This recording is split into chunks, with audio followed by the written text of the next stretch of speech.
Assalamualaikum warahmatullahi wabarakatuh. Di sini saya akan menjawab soal UTS Bahasa Indonesia.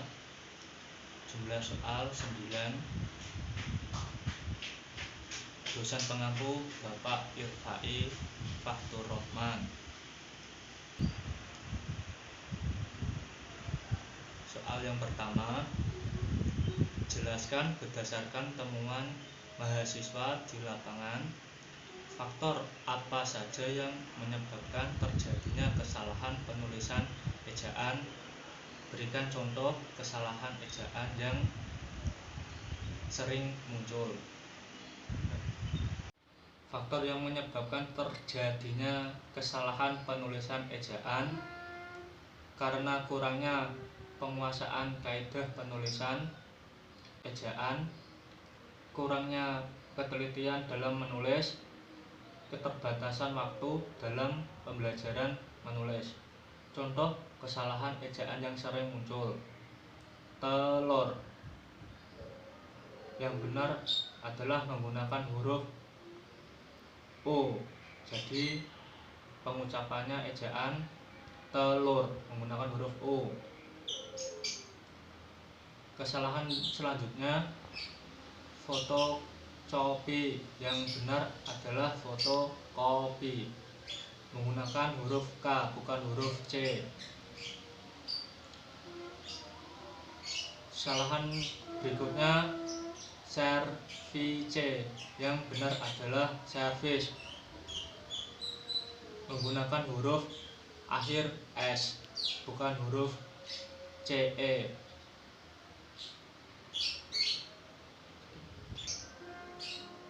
Bagaimana langkah membedakan kutipan langsung dan kutipan tidak langsung dalam proses pengutipan? Jelaskan dan berikan contohnya. Jawabannya adalah kutipan langsung biasanya digunakan oleh penulis di awal kalimat dan disertakan tahun beserta halamannya. Sedangkan kutipan tidak langsung, nama penulis selalu diletakkan di akhir kalimat yang juga menyertakan nama penulis beserta tahun terbitnya sumber tersebut. Contoh kutipan langsung: menurut Patilma buka kurung tahun 2013 24 tutup kurung. Menurut Wijalson dalam Santana buka kurung tahun 2005 25 tutup kurung. Kutipan tidak langsung: buka kurung Bandung 2 alfa beta 2013 24 tutup kurung. Contoh selanjutnya, buka kurung Yogyakarta, Andi, 2010 2197 tutup kurung. Nomor 3, apa perbedaan dari biografi dan bibliografi? Jelaskan disertai dengan contohnya. Biografi adalah karya sastra yang berisikan riwayat hidup seseorang tokoh ternama. Biografi berasal dari bahasa Yunani, yakni dari kata bios dan grafien.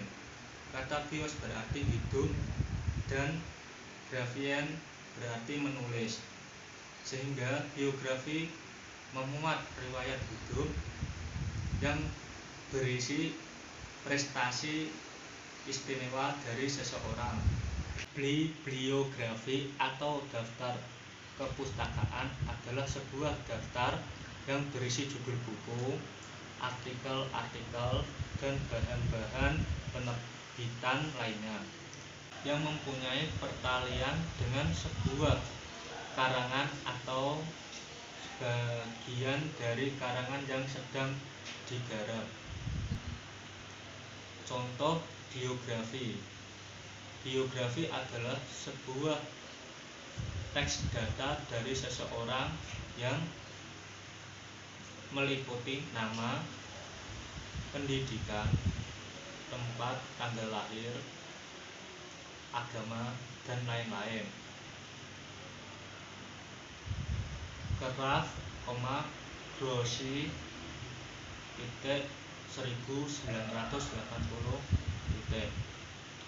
komposisi, ND, 2, Nusa Indah Ibrahim, Mini, 2011,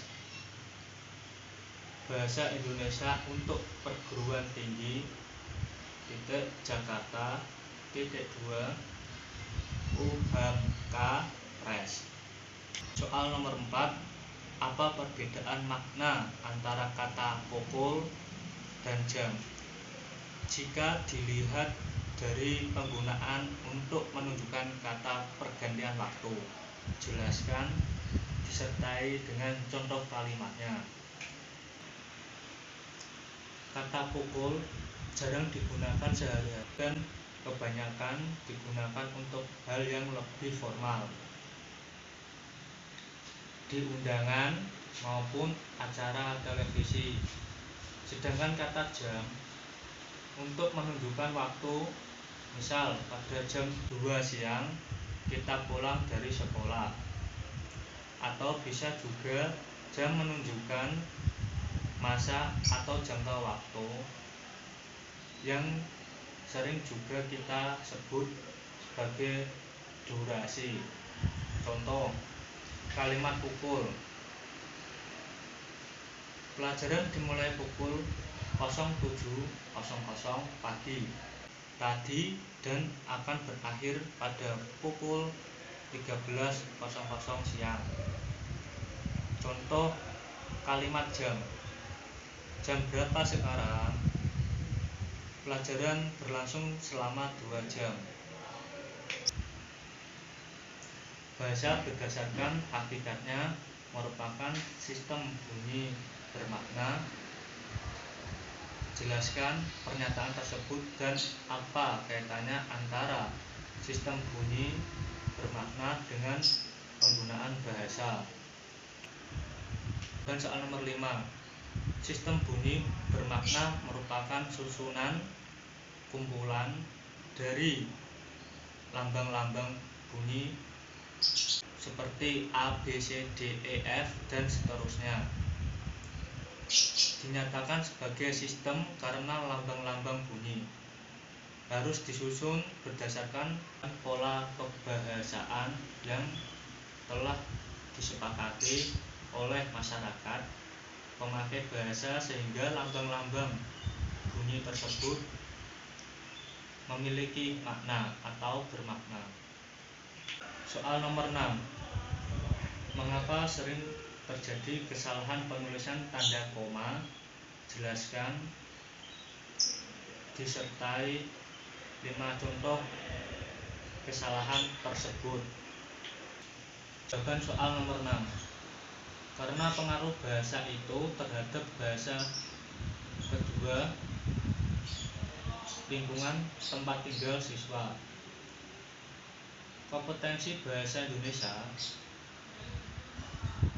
siswa yang rendah, sikap siswa yang kurang pendidikan akan penggunaan bahasa Indonesia yang baik dan benar. Dan karena rendahnya baca siswa, selain itu penyebab kesadaran penggunaan kata dan tanda baca juga dipengaruhi oleh faktor guru. Antara lain, guru masih menggunakan metode pembelajaran tradisional atau konseptual, dan guru jarang menggunakan media pembelajaran. Contoh, Contoh yang salah, aku hanya membawa buku, tas, dan pensil. Yang benar adalah aku hanya membawa buku, tas, dan pensil. Contoh yang kedua yang salah, adik tidak mau sekolah lagi, karena diejek oleh teman-temannya. Yang benar adalah karena diejek oleh teman-temannya, adik tidak mau sekolah lagi. Contoh yang ketiga yang salah, dia sangat pandai bergaul di luar, tetapi sangat diam jika di dalam rumah. Yang benar adalah dia sangat pandai bergaul di luar, tetapi sangat diam jika di dalam rumah. Contoh nomor 4 yang salah, ini bukan milik saya, melainkan milik, ayah saya. Yang benar, ini bukan milik saya, melainkan milik ayah saya. Contoh kesalahan nomor 5, agar memiliki, wawasan yang luas, kita harus banyak baca buku. Yang benar adalah agar memiliki wawasan yang luas, kita harus banyak membaca buku. Soal nomor 7, apa perbedaan dari makna tanda titik 2 dengan titik, jelaskan disertai 2 contoh penggunaan tanda tersebut yang benar. Jawaban soal nomor 7, secara garis besar perbedaan keduanya dapat diketahui melalui kata sebelum dan sesudahnya. Memuat perincian, maka kita menggunakan titik koma. Sementara untuk titik 2 penggunaannya lebih beragam. Contoh, titik 2 digunakan di awal dari suatu pernyataan yang lengkap. Contoh, Tika membeli buah apel, titik 2 apel, pisang, salak, dan durian. Hanya ada 2 kemungkinan dalam menjawab soal ujian, titik 2 benar atau salah. Contoh titik koma digunakan sebagai pengganti kata penghubung untuk memisahkan kalimat setara yang satu dari kalimat setara yang lainnya dalam kalimat majemuk. Contoh, hari sudah pagi, titik koma, ibu bergegas ke pasar.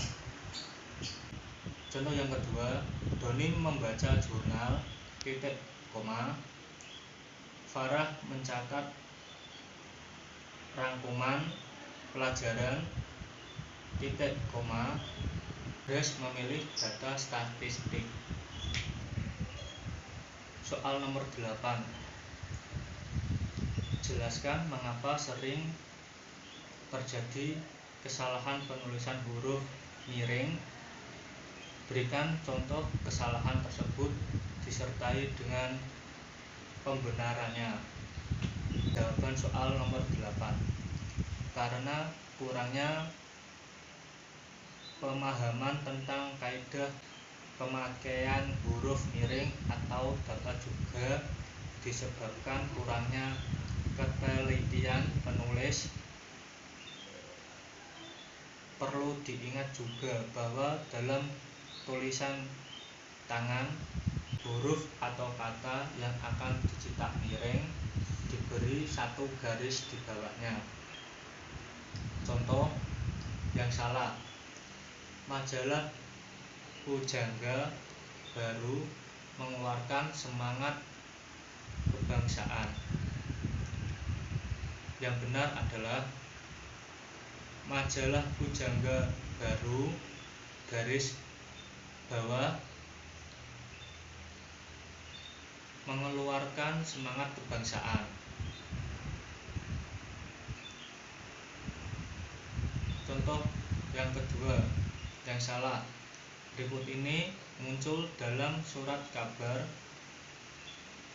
Candrawala. Contoh yang benar: berikut ini muncul dalam 3 surat kabar Cakrawala garis bawah miring. Contoh yang kedua yang salah: berikut ini muncul dalam surat kabar Cakrawala. Yang benar adalah berikut ini muncul dalam surat kabar Cakrawala garis bawah miring. Soal nomor 9. Jelaskan bentuk kesalahan penulisan kongsonan dan vokal pada karya tulis ilmiah. Berilah contoh kesalahan tersebut disertai dengan pembenarannya. Jawaban soal nomor 9.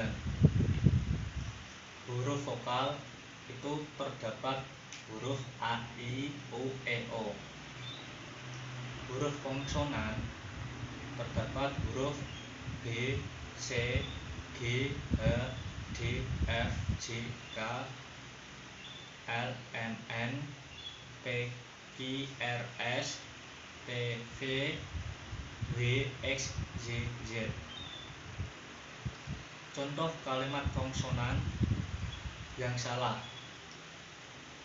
kalimat otomatik. Yang benar adalah otomatis menggunakan huruf S, bukan huruf K. Contoh yang kedua, manajemen. Itu salah. Yang benar adalah manajemen menggunakan huruf J. Contoh yang ketiga, relevan. Yang salah itu menggunakan huruf F, dan yang benar adalah relevan menggunakan huruf V. Contoh kalimat vokal yang salah: hakikat. Yang benar adalah hakikat menggunakan huruf I, bukan huruf E. Contoh yang kedua, detil. Itu salah karena kurangnya huruf A. Yang benar adalah detail.